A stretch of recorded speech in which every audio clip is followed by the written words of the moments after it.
Morning welcome to V3 news లక్ష్యం సమాజహితం. Media బులెటిన్ల ముందుగా headlines చూద్దాం. గజ్వేల్ ఆసుపత్రిని తనిఖీ చేసిన మంత్రి, కోవిడ్ వైద్య సేవలపై సంతృప్తి.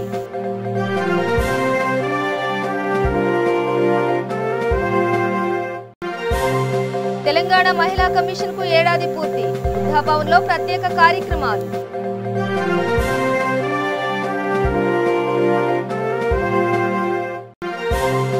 కొత్తపేటలో టీడీపీ మృత్యుంజయ హోమం, చంద్రబాబు లోకేష్ కోసం ప్రార్థనలు.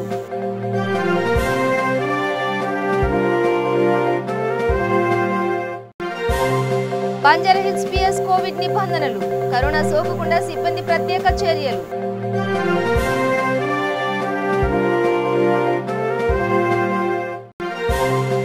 నెల్లూరులో చలో కలెక్టరేట్, న్యాయం కావాలంటూ కార్మికుల ధర్నా.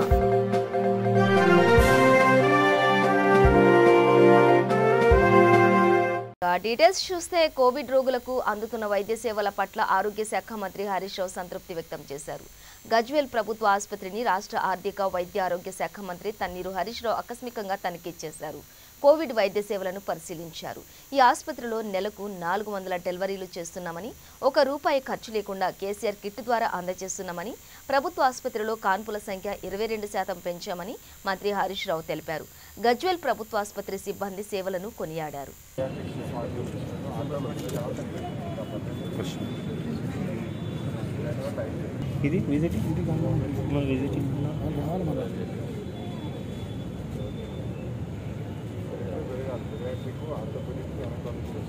ఈరోజు గజ్వేల్ ఆసుపత్రిని కరోనా పేషెంట్లకు అందుతున్నటువంటి టెస్టింగ్ కానీ మందులు కానీ ఏ రకంగా ఇస్తున్నారు అని ఒకసారి పరిశీలించడం కోసం ఆసుపత్రికి రావడం జరిగింది. సరే, ఆసుపత్రిలో చాలా మంచి వైద్యం అందుతూ ఉంది. గజ్వేల్ ఆసుపత్రి ఈరోజు ఇక్కడ ఉండే డాక్టర్లు, వైద్య ఆరోగ్య శాఖ సిబ్బంది చాలా బాగా పనిచేస్తూ దాదాపు నెలకు 400 డెలివరీస్ ఈ ఆసుపత్రిలో చేయడం జరుగుతూ ఉంది. మరి పేద ప్రజలకు ₹1 భారం లేకుండా కేసీఆర్ కిట్ కార్యక్రమం ద్వారా ఈరోజు రాష్ట్రంలో ప్రభుత్వ రంగంలో కాన్పుల సంఖ్య 22% పెరిగింది. ముఖ్యంగా గజ్వేల్ ఆసుపత్రిలో SNCU అంటే అప్పుడే పుట్టిన పిల్లలకు ఉండేటువంటి ఫోటోథెరపీ పస్కల్ కానీ వార్మర్స్ కూడా పెట్టి ఒక స్పెషల్ వార్డ్ SNCU వార్డును కూడా పెట్టడం జరిగింది. మరి ఆ SNCU వార్డు కూడా చాలా బాగా పనిచేస్తూ ఉంది. అక్కడ డాక్టర్లు, సిబ్బంది పిల్లలకు చాలా మంచి సేవలు కూడా అందించడం జరుగుతూ ఉంది. అదేవిధంగా ఇవాళ కేసీఆర్ కిట్తో పాటు ఆడపిల్ల పుట్టే 13,000, మగపిల్లలు పుట్టే ₹12,000 కూడా అందించే అద్భుతమైన కార్యక్రమాన్ని మన ముఖ్యమంత్రి కేసీఆర్ గారు తెలంగాణ రాష్ట్రంలో ప్రారంభించారు. ఇది దేశానికే ఆదర్శంగా కూడా నిలిచింది. ఇకపోతే కరోనాకు సంబంధించి ఇప్పుడే కరోనా పరీక్ష చేసే కేంద్రాన్ని కూడా వెళ్ళి తనిఖీ చేయడం జరిగింది. ఎంతమంది అయితే కరోనా వ్యాధి లక్షణాలతో ఉన్నటువంటి వాళ్ళు ఆసుపత్రికి వస్తున్నారో వాళ్ళకి అప్పుడే పరీక్ష చేస్తున్నారు. పరీక్ష చేసి పాజిటివ్ వస్తే వెంటనే హోమ్ ఐసోలేషన్ కిట్ కూడా అందించడం జరుగుతూ ఉంది. సో ఆ హోమ్ ఐసోలేషన్ కిట్ను జాగ్రత్తగా వాడుకుంటే ఎలాంటి ఇబ్బంది కూడా రాదు. ఎవరికైనా ఎక్సెప్షన్ వేలలో కొంతమందికి ఉంటే మీరు వెంటనే మళ్ళీ ఆసుపత్రికి రండి, వారికి జాయిన్ చేసుకొని తగిన వైద్యాన్ని కూడా ప్రభుత్వం అందిస్తుంది. సో ప్రజలందరితో కూడా మేము కోరేది ఒక్కటే, ఎవరు భయాందోళన చెందాల్సిన అవసరం లేదు. ప్రభుత్వం అన్ని రకాలుగా సిద్ధంగా ఉంది. గౌరవ ముఖ్యమంత్రి గారి ఆదేశాల మేరకు 2 కోట్ల టెస్టింగ్ కిట్లు రాష్ట్ర ప్రభుత్వం మరి అందుబాటులో ఉంచింది. 1 కోటి హోమ్ ఐసోలేషన్ కిట్లు కూడా అందుబాటులో ఉంచాం. ఎంతమంది వచ్చినా పరీక్ష చేయాలని చెప్పి ప్రభుత్వం ఆదేశించింది. అన్ని ANM సెంటర్లలో, అన్ని PHCలలో, అన్ని ఆసుపత్రుల్లో కూడా టెస్టింగ్ కిట్లు అందుబాటులో ఉన్నాయి. హోమ్ ఐసోలేషన్ కిట్లు అందుబాటులో ఉన్నాయి. అదేవిధంగా అన్ని బెడ్స్ కూడా ఆక్సిజన్ సౌకర్యం కూడా ఏర్పాటు చేయడం జరిగింది. అన్ని ఆసుపత్రుల్లో ICU సౌకర్యాన్ని కూడా ఏర్పాటు చేయడం జరిగింది. తెలంగాణ మహిళా కమిషన్ కు ఏడాది కాలం పూర్తయింది. కమిషన్ ఏర్పాటు చేసి సంవత్సర కాలం పూర్తవడంతో కమిషన్ ఆధ్వర్యంలో ప్రత్యేక కార్యక్రమాలు నిర్వహించాలని కమిషన్ నిర్ణయించింది. చైర్పర్సన్ వాకిటి సునీతా లక్ష్మారెడ్డి అధ్యక్షతన బుద్ధాభవన్లో జరిగిన ప్రత్యేక కార్యక్రమాలకు తెలంగాణ మహిళా శిశు సంక్షేమ శాఖ మంత్రి సత్యవతి రాథోడ్ ముఖ్య అతిథిగా హాజరయ్యారు. కమిషన్ వార్షిక నివేదికను సమర్పించడంతో పాటు క్యాలెండర్ ఆవిష్కరించారు. మహిళా సాధికారతపై కమిషన్ రూపొందించిన ప్రత్యేక పాటను ఆవిష్కరించారు. ఈ కార్యక్రమంలో కమిషన్ సభ్యులు షాహీన్ అఫ్రోజ్, ఈశ్వరీభాయ్, ఉమాదేవి యాదవ్, పద్మ పాల్గొన్నారు.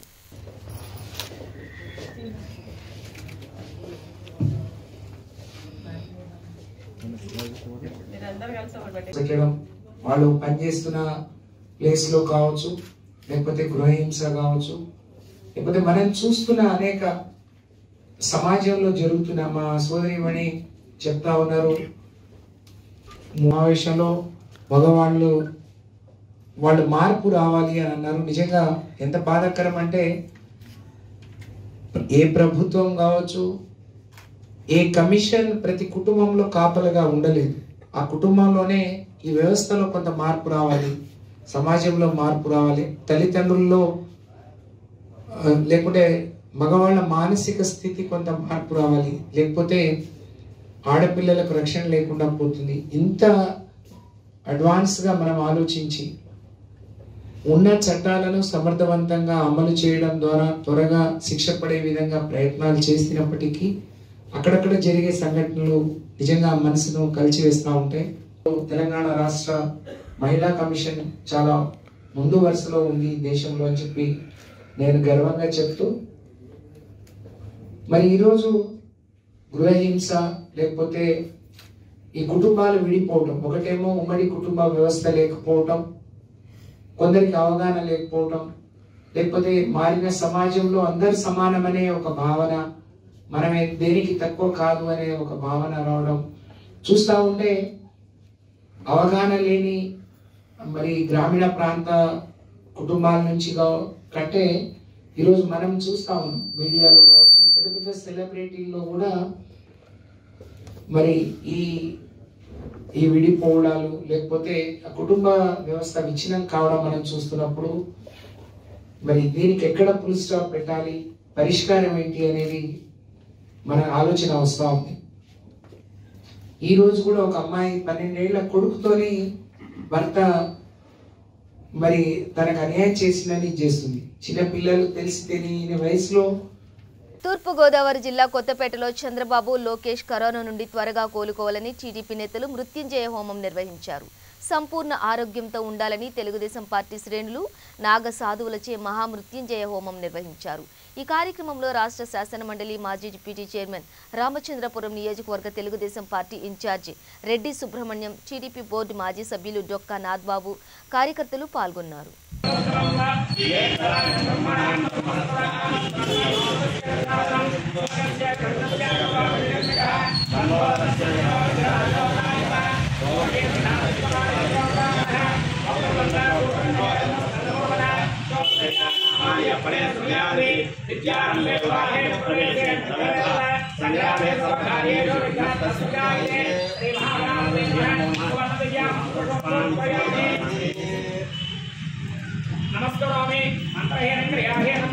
ఈరోజు ప్రపంచమంతా కరోనాతో అల్లాడిపోతున్నారు ప్రజా జీవనం. ఆ సందర్భంలోనే ఆంధ్రప్రదేశ్ రాష్ట్ర మాజీ ముఖ్యమంత్రి వర్యులు, తెలుగుదేశం పార్టీ అధినేత నారా చంద్రబాబు నాయుడు గారికి వారి కుమారుడు తెలుగుదేశం పార్టీ జాతీయ అధ్యక్షులు నారా లోకేష్ గారికి కరోనా సంభవించడం చాలా బాధాకరం. ఆ సందర్భంలోనే తెలుగు రాష్ట్రాలు, తెలంగాణలోని ఆంధ్రప్రదేశ్లోని కూడా వారిద్దరూ త్వరితగతిన కోలుకుని ప్రజా జీవనంలో పాల్గొని ప్రజలతో మమేకమై సేవ చేయాలని దృఢ సంకల్పంతో ఉభయ రాష్ట్రాల్లోని కూడా అనేక పూజలు, హోమాలు చేస్తున్నటువంటి సందర్భం. ఆ సందర్భంలోనే కొత్తపేటలో మృత్యుంజయ మహాహోమం, చంద్రబాబు నాయుడు గారు త్వరగా కోలుకోవాలి, నారా లోకేష్ గారు త్వరగా కోలుకోవాలని కొత్తపేటలో రాణి శ్రీనివాస శర్మ గారు, మరొకరు చిలకమర్తి శ్రీనివాస శర్మ గారు, వారిద్దరూ ఈ కార్యక్రమం అంటే మృత్యుంజయ మహాహోమం తలపెట్టారు. వారు తలపెట్టినటువంటి కార్యక్రమం దిగ్విజయంగా పూర్తయ్యి వెంటనే ఆ భగవంతుడు అనుగ్రహించి వారిద్దరూ త్వరితగతిని పూర్తిగా కోలుకుని ప్రజలతో మమేకమై సేవ చేయాలని ఆ భగవంతుడు నేను కూడా కోరుకుంటూ ఉన్నాను. వారిద్దరూ చేసే ఈ కార్యక్రమంలో మరి రాష్ట్ర తెలుగుదేశం పార్టీ కార్యనిర్వాహక కార్యదర్శి డాక్టర్ రాఘబాబు గారు ఉన్నారు. ఈ అమలాపురం పార్లమెంటు రైతు ఉపాధ్యక్షులు ఆర్మిల్లు లాల్ బహదూర్ గారు ఉన్నారు. అలాగే ఈ పట్టణ తెలుగుదేశం పార్టీ అధ్యక్షులు గొప్పల మూర్తి గారు ఉన్నారు. వారందరినీ కూడా అభినందిస్తూ ఈ హోమం చేస్తున్నటువంటి పురోహితులందరికీ కూడా మనస్ఫూర్తిగా నమస్కారాలు తెలియజేస్తూ రాణి శ్రీనివాస శర్మ గారు అలాగే చిలకమర్తి శ్రీనివాస్ గారు తలపెట్టినటువంటి కార్యక్రమం దిగ్విజయంగా జరిగి నారా చంద్రబాబు నాయుడు గారు నారా లోకేష్ గారు త్వరగా కోలుకోవాలని ఆ భగవంతుని కోరుకుంటున్నారు. పోలీస్ స్టేషన్లలో కరోనా విజృంభిస్తుండటంతో బంజారాహిల్స్ పోలీస్ స్టేషన్ సిబ్బంది సమస్యల పరిష్కారానికి ప్రత్యేక చర్యలు తీసుకుంటున్నారు. బంజారాహిల్స్ పోలీస్ స్టేషన్కు వచ్చే వాళ్లలో కోవిడ్ నిబంధనలు పాటించాలని అధికారులు సూచించారు. పిటిషనర్లు ఫిర్యాదుదారులు ఫోన్ చేసి లేదా పెట్రోల్ మొబైల్కు కాల్ చేసి చెప్తే ఇంటికి వచ్చి ఫిర్యాదు తీసుకుంటామని చెప్పి సూచించారు. పోలీస్ స్టేషన్లలో కరోనా విజృంభిస్తుండటంతో ఇలాంటి చర్యలు తీసుకుంటున్నట్లు చెప్పారు. గుంపులుగా ఎవ్వరూ పిఎస్కు రావద్దని చెప్పారు. పోలీసులకు సహకరించాలని కోరారు.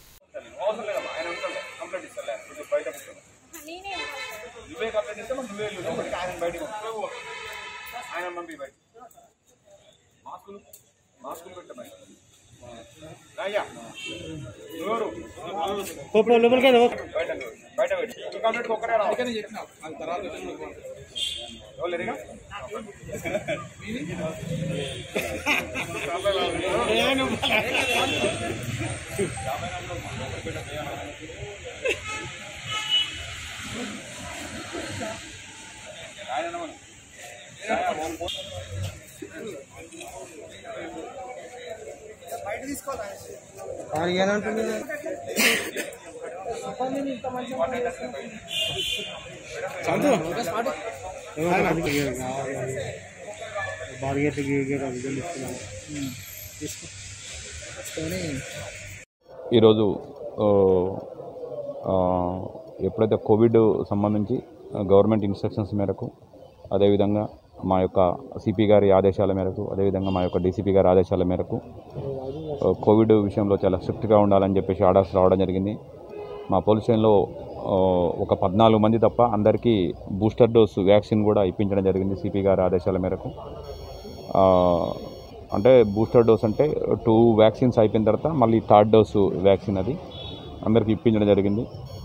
ఎవరికైతే మెడికల్ ఇష్యూస్ ఉండి మ్యాటర్నిటీ ప్రాబ్లమ్స్ ఉన్న వాళ్ళకు మాత్రమే ఏదో ఫీడింగ్ మదర్స్ వాళ్ళకు మాత్రమే వాళ్ళు ఒక 14 మంది మిగిలిపోయారు. వాళ్ళకు కూడా మెడికల్ అడ్వైస్ తీసుకొని వాళ్ళకు కూడా వ్యాక్సిన్ ఇప్పించడానికి ప్రయత్నం చేస్తాం. అదేవిధంగా దయచేసి మా పోలీస్ స్టేషన్కి వచ్చే పిటిషనర్స్ ఎవరైతే ఉన్నారో వాళ్ళందరికీ మా యొక్క విజ్ఞప్తి ఏంటంటే మీరు పోలీస్ స్టేషన్కి వచ్చే ముందు ఒక పిటిషన్కు 10 మందిని ఎమ్మటి తీసుకొని రాకండి. దయచేసి 4 3 అట్లా ఎమ్మటి తీసుకొని రాకండి. ఒక్కరే రండి. మీ కంప్లైంట్ మేము తీసుకొని దాని మీద యాక్షన్ తీసుకుంటాం. దాని మీద ఏదైతే యాక్షన్ ఉంటుందో దాన్ని తీసుకుంటాం. వీలైతే మా పెట్రోల్ కార్లు 3 పెట్రోల్ కార్లు కూడా ఏరియాలో తిరుగుతూ ఉంటాయి. మీరు ఫోన్ చేస్తే మా పెట్రోల్ కార్ వాళ్ళే మీ ఇంటి దగ్గరికి వచ్చి అక్కడే కంప్లైంట్ తీసుకొని మళ్ళీ పోలీస్ స్టేషన్కి వచ్చి పోలీస్ స్టేషన్లో రిజిస్ట్రేషన్ చేయించేసి మళ్ళీ మీకు ఆ పిటిషన్ ఎక్నాలజ్మెంట్ మీకు పంపిస్తాము. దయచేసి పోలీస్ స్టేషన్కు కుప్పలు తెప్పలుగా పోలీస్ స్టేషన్కి రావడం అట్లాంటిది ఈ కరోనా సమయంలో మంచిది కాదు. కాబట్టి మా యొక్క విజ్ఞప్తిని మీరు స్వీకరిస్తారని చెప్పేసుకొని కోరుకుంటూ అందరికీ మా యొక్క విన్నపాన్ని గమనించగలరని కోరుతున్నాం. మా దగ్గర ఇప్పటివరకు 7 మెంబర్స్కు పాజిటివ్ వచ్చింది. వాళ్ళు ఒక 2 రిపోర్ట్ కూడా చేశారు. ఇంకా మిగతా వాళ్ళకు రాకూడదన్న ఉద్దేశంతో ఇంకా కేర్ఫుల్గా ముందుకెళ్తా ఉన్నాం. Thank you. పీఆర్సీలో మున్సిపల్ కార్మికులు కాంట్రాక్ట్ అవుట్ సోర్సింగ్ కార్మికులకు అన్యాయం జరిగిందని AP municipal workers and employees union ఆందోళన వ్యక్తం చేసింది. నెల్లూరులో చలో కలెక్టరేట్ కార్యక్రమంలో భాగంగా కార్మికులు ధర్నాకు దిగారు. సమాన పనికి సమాన వేతనం చెల్లించాలని సుప్రీంకోర్టు ఆదేశించినా అమలు చేయడం లేదని వివరించారు. ఎన్నికల సమయంలో జగన్ ఇచ్చిన హామీలను అమలు చేయాలని, పీఆర్సీని సవరించి మున్సిపల్ కార్మికులకు న్యాయం చేయాలని వారు డిమాండ్ చేశారు. కరోనాతో పోరాడినటువంటి సైనికులు, కరోనా వారియర్స్, ఫ్రంట్ లైన్ వారియర్స్గా చెప్తున్నటువంటి మున్సిపల్ కార్మికులు ఈరోజు మొత్తం రాష్ట్రంలో ఉన్నటువంటి అన్ని జిల్లా కలెక్టర్ కార్యాలయాలు ఎదుట ఈ రాష్ట్ర ప్రభుత్వం చేసినటువంటి నమ్మక ద్రోహాన్ని నిరసిస్తూ పెద్ద ఎత్తున నిరసన కార్యక్రమాల్ని రాష్ట్ర వ్యాప్తంగా అన్ని జిల్లా కలెక్టర్ కార్యాలయాలు ఎదుట ఈరోజు నిరసన తెలియజేస్తూ ఉన్నారు. జగన్మోహన్ రెడ్డి గారు అధికారంలోకి రాకముందు పాదయాత్రల్లో, అసెంబ్లీల్లో ఓదారుస్తూ ముద్దాడుతూ ఒక్క ఛాన్స్ ఇవ్వండి, మేము అధికారంలోకి వస్తే త్వరలో నేను అధికారంలోకి రాబోతున్నాను, మన ప్రభుత్వం రాబోతుంది, మొత్తం మున్సిపల్ కార్మికుల్ని, కాంట్రాక్ట్ అవుట్సోర్సింగ్ కార్మికులందరినీ పర్మనెంట్ చేస్తామనేటటువంటి వాగ్దానం చేశాడు. ఇంతవరకు పర్మనెంట్ కాదు కదా, 3 సంవత్సరాలు పూర్తయి మరలా కూడా ఎన్నికలు వస్తాయనేటటువంటి పెద్ద ఎత్తున ప్రచారం జరుగుతుంది.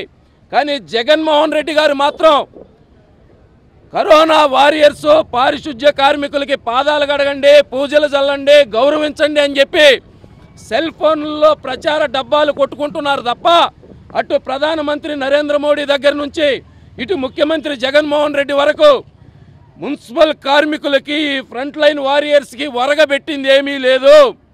ఈరోజు పీఆర్సీ అనేటటువంటిది పెద్ద ఎత్తున ఉద్యోగులందరూ కూడా ఆందోళన చెందుతూ ఉన్నారు. ఈ పీఆర్సీ వల్ల మాకు ఒరిగింది ఏది లేదు అని.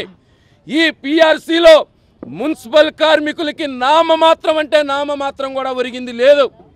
12,000 రూపాయల జీతాన్ని 15,000 రూపాయలు చేశారు. మేము ఒక్కటే అడుగుతున్నాం, ఈ రాష్ట్రంలో మంత్రులకి, ఎమ్మెల్యేలకి మీరు ఇస్తున్న జీతాలెంత? మంత్రులకి, ఎమ్మెల్యేలకి నెలసరి లక్షలాది రూపాయలు వాళ్ళ యొక్క అలవెన్స్లు, జీతాలు. ఈరోజు మంత్రులకు మాత్రం అంత కష్టపడి పనిచేస్తూ ఉన్నారా? ఈరోజు ఫ్రంట్ లైన్ వారియర్స్గా అనేక వైరస్లు, కరోనా, విష జ్వరాలు, డెంగ్యూలు వాటన్నిటినీ ఎదుర్కొని ఈరోజు ఒక సైనికుల్లాగా తమ ప్రాణాలని బలిపెట్టి పనిచేస్తున్నటువంటి ఈ యొక్క మున్సిపల్ కార్మికులను మాత్రం గాలి కొదిలేశారు. జగన్మోహన్ రెడ్డి గారు మీకు ఇది తగునా అని చెప్పి మేము ఈ సందర్భంగా అడుగుతా ఉన్నాం. అనిల్ కుమార్ యాదవ్ గారు ప్రతిపక్షంలో ఉన్న సందర్భంలో పెద్ద ఎత్తున మున్సిపల్ కార్మికులు వెనుకుండి మీకు నేనున్నాను, మా ప్రభుత్వం రాబోతా ఉంది, ఇటు రూరల్ ఎమ్మెల్యే గారు కానీ, సిటీ ఎమ్మెల్యే గారు కానీ ప్రతి మున్సిపల్ కార్మికుల పోరాటంలో ఉండేవారు. ఈరోజు ఎక్కడికి వెళ్ళారు మీరంతా? ఏం మీ ప్రభుత్వంలో మీరు నిలదీయలేకున్నారా? మున్సిపల్ కార్మికుల యొక్క బాధలు మరిచిపోయారా? ఎప్పటికైనా సరే ఈ రాష్ట్ర ప్రభుత్వం ఇచ్చినటువంటి హామీ కాంట్రాక్ట్ అవుట్సోర్సింగ్ కార్మికులందరినీ రెగ్యులరైజ్ చేయాలి. సుప్రీంకోర్టు తీర్పు ఏదైతే ఉందో సమాన పనికి సమాన వేతనం పర్మనెంట్ చేసేంత వరకు పర్మనెంట్ ఉద్యోగులకు ఇచ్చేటటువంటి జీతాన్ని కాంట్రాక్ట్ అవుట్సోర్సింగ్ కార్మికులందరికీ కూడా ఇవ్వాలా. అలా లేని పక్షంలో రాష్ట్ర వ్యాపిత ఉద్యమాన్ని నెల్లూరు నుంచే శ్రీకారం చుడతామని చెప్పి ఈ సందర్భంగా ఈ వైసీపీ ప్రభుత్వానికి హెచ్చరిస్తున్నాం. మెదక్ జిల్లా నర్సాపూర్ మున్సిపల్ పరిధిలోని పలు దుకాణాలు, ఆయిల్ గోడౌన్లు, హోటళ్లు, టిఫిన్ సెంటర్లను జిల్లాకు చెందిన ఫుడ్ ఇన్స్పెక్టర్ ఉదయ్ కుమార్ తనిఖీ నిర్వహించారు. ఆహార పదార్థాలు, నిత్యావసర వస్తువులు ఎవరైనా కల్తీకి పాల్పడితే తక్షణమే కఠిన చర్యలు తీసుకుంటామని ఆయన హెచ్చరించారు. ఆహారానికి సంబంధించిన వ్యాపారాలు చేసి ఎవరైనా FSSAI లైసెన్సులు తప్పనిసరిగా తీసుకోవాలని వారు సూచించారు. గణేష్ ఏజెన్సీస్ ఆయిల్ షాప్ను తనిఖీ చేయడం జరిగింది. ఆ తనిఖీలో భాగంగా వారి యొక్క లైసెన్స్ చెక్ చేయడం జరిగింది. ఈ యొక్క 22 ఎండింగ్ వరకు వారికి లైసెన్స్ కలిగి ఉన్నారు. రీప్యాకింగ్ గురించి వరకు లైసెన్స్ కలిగి ఉన్నారు. మరియు ఈరోజు కాటన్ సీడ్ ఆయిల్ లూజ్ శాంపుల్ను సేకరించి వారం చెప్పిన విధంగా స్పెషల్ డ్రైవ్ కూడా ఈరోజు మా ఉదయం నుంచి టిఫిన్ సెంటర్లు చేయడం జరిగింది. వారు వాడుతున్న ఆయిల్, పిండి ఇవన్నీ కూడా చెక్ చేయడం జరిగినది. ఇప్పటివరకైతే సస్పెక్ట్ ఎవరిని చేయలేదు. కాకపోతే ఇన్స్ట్రక్షన్స్ ఇచ్చిన వారికి ఏ రోజు వాడిన నూనె ఆ రోజు ఈవినింగే వాళ్ళు తీసేయాలి, పడబోయాలి అనేసి వారికి ఇన్స్ట్రక్షన్స్ ఇవ్వడం జరిగినది. మరి ఇప్పుడు ఇంకా ఈవినింగ్ వరకు కూడా ఇక్కడ హోటల్స్ కూడా తనిఖీ చేస్తున్నాం. మరి మీ ద్వారా సర్పంచ్పై ఇద్దరు వ్యక్తులు కాల్పులకి తెగబడ్డారు. ఈ సంఘటన శ్రీకాకుళం జిల్లా రామచంద్రపురంలో చోటు చేసుకుంది. రామచంద్రపురం సర్పంచ్ వెంకటరమణ వద్దకు సమస్య పేరుతో వచ్చిన ఓ మహిళ, ఆమెతో వచ్చిన మరో ఇద్దరు సర్పంచ్పై కాల్పులు జరిపారు. ఆ మహిళ సర్పంచ్తో మాట్లాడుతుండగా అదను చూసుకుని కాల్పులు జరిపి పరారయ్యారు. సర్పంచ్కు తీవ్ర గాయాలయ్యాయి. స్థానికులు ఆయన్ను ఆసుపత్రికి తరలించారు. పోలీసులు కేసు నమోదు చేసి దర్యాప్తు చేస్తున్నారు. సంఘటన స్థలంలో ఓ 2 బుల్లెట్లు పోలీసులు స్వాధీనం చేసుకున్నట్లు తెలుస్తోంది.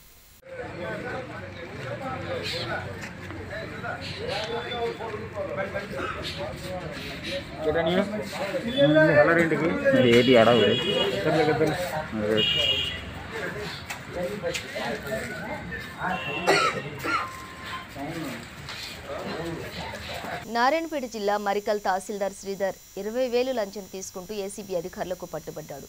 శ్రీశైలం అనే మహిళ తమ భర్త పేరుపై ఉన్న భూమికి సంబంధించి పాస్ పుస్తకంతో పేరు సరిగ్గా లేకపోవడంతో తహసీల్దార్ను ఆశ్రయించింది. ఎంఆర్ఓ శ్రీధర్ ఆమె నుండి 20,000 లంచం డిమాండ్ చేశారు. బాధితురాలు ఏసీబీని ఆశ్రయించగా పథకం ప్రకారం లంచం తీసుకుంటుండగా ఏసీబీ అధికారులు పట్టుకున్నారు.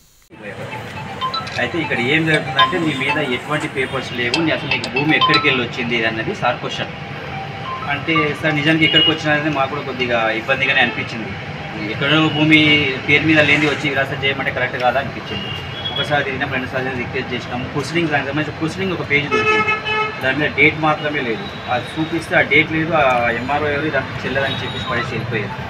దీని తర్వాత మళ్ళీ ఇక్కడికి వచ్చిన తర్వాత కాస్తా పహాని ఆర్వాల్స్ దానికి సంబంధించిన మొత్తం కూడా తీయాల్సి వచ్చింది.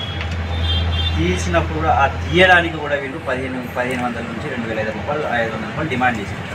1,500 రూపాయలు ఇచ్చి తీసుకోవాల్సి వచ్చింది. అది కూడా ఎందుకు ఇవ్వాల్సి వచ్చిందంటే ఇదంతా భూమి ఎవరి పేరు మీద ఉంది బయటపడాలంటే కంపల్సరీ ఇవ్వాల్సిన పరిస్థితి అది కావాల్సి తీసుకున్న తర్వాత కూడా మళ్ళీ సార్ దగ్గరకు వచ్చి సార్ ఈ పేపర్స్ ఉన్నాయి కదా, ఆర్వార్ పహాని ఇవన్నీ ఉన్నాయి కదా, మళ్ళీ ఏంది సార్ పరిస్థితి కాదంటున్నారు కదా అంటే ఇవన్నీ పక్కకు పెట్టేసి అంతా కాదని ఇప్పుడైతే ఇంటిస్తారు ఒకసారి అడిగిన అన్నమాట. అయినా కూడా ఆర్వార్ పహాని కాస్త అన్ని చూపించిన తర్వాత కూడా అదంతా తర్వాత విషయం ఎంత ఇస్తారో అన్నమాట. ఆమె ఇంట్లో పనిచేస్తుంది, హైదరాబాద్లో ఉంటుంది ఆమె. అనంతపురం జిల్లా గోరెంట్ల పట్టణానికి సమీపంలోని ఎముకలగుట్టపల్లి రహదారి పక్కన కొండచిలువ దాడి చేయడంతో ఓ గొర్రె మరణించింది. కావిరాల దిన్నె వద్దకు పెద్ద హనుమంతరెడ్డి గొర్రెలను మేతకు తీసుకెళ్లాడు. ఆ సమయంలో గొర్రెల మందపై గుట్టలోని ఓ కొండచిలువ దాడి చేయడంతో గొర్రెలు పరుగులు తీశాయి. కాపరి విషయాన్ని గ్రామస్తులకు చెప్పగా వారి అలికిడితో ఆ కొండచిలువ పొదల్లోకి వెళ్ళింది. అప్పటికే గొర్రె మరణించడంతో 8,000 నష్టం వాటిల్లినట్లు కాపరి వాపోయాడు.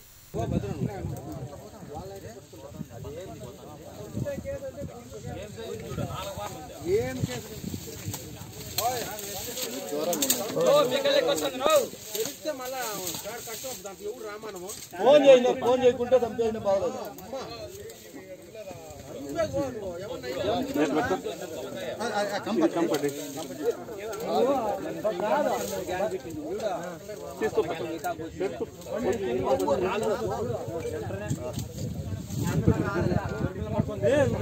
వీడియో తీసుకున్నా నేను వచ్చాక చంపేసింది. ఇప్పుడు బాగా కనిపిస్తుంది బాగా తీసుకో.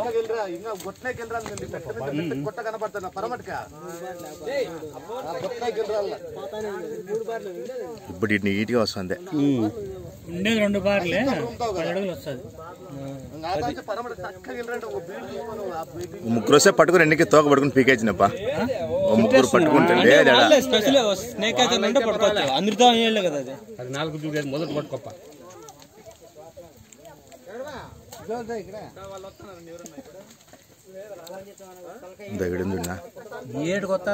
ఓరు వానమ్మా వాళ్ళు వచ్చేలాగే బండి వేసుకుని రండి మేము పంపిస్తామంటే ఇది బిడ్డలో పుట్టే పెద్ద మనుషులు చేసి ఉంటుంది.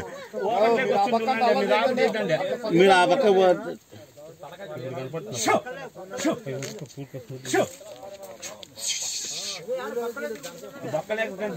కనపడదు.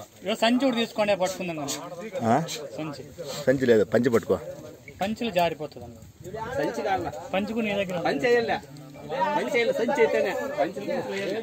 బులెటిన్ ముగించే ముందు హెడ్లైన్స్ మరోసారి. గజ్వేల్ ఆసుపత్రిని తనిఖీ చేసిన మంత్రి, కోవిడ్ వైద్య సేవలపై సంతృప్తి.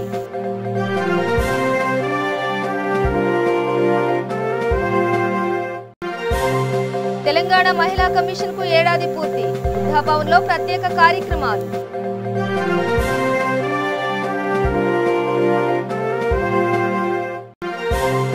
కొత్తపేటలో టీడీపీ మృత్యుంజయ హోమం. చంద్రబాబు లోకేష్ కోసం ప్రార్థనలు.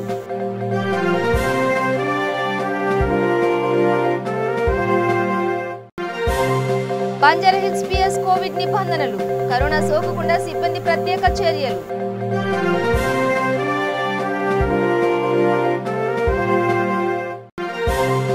నెల్లూరులో చలో కలెక్టరేట్. న్యాయం కావాలంటూ కార్మికుల ధర్నా.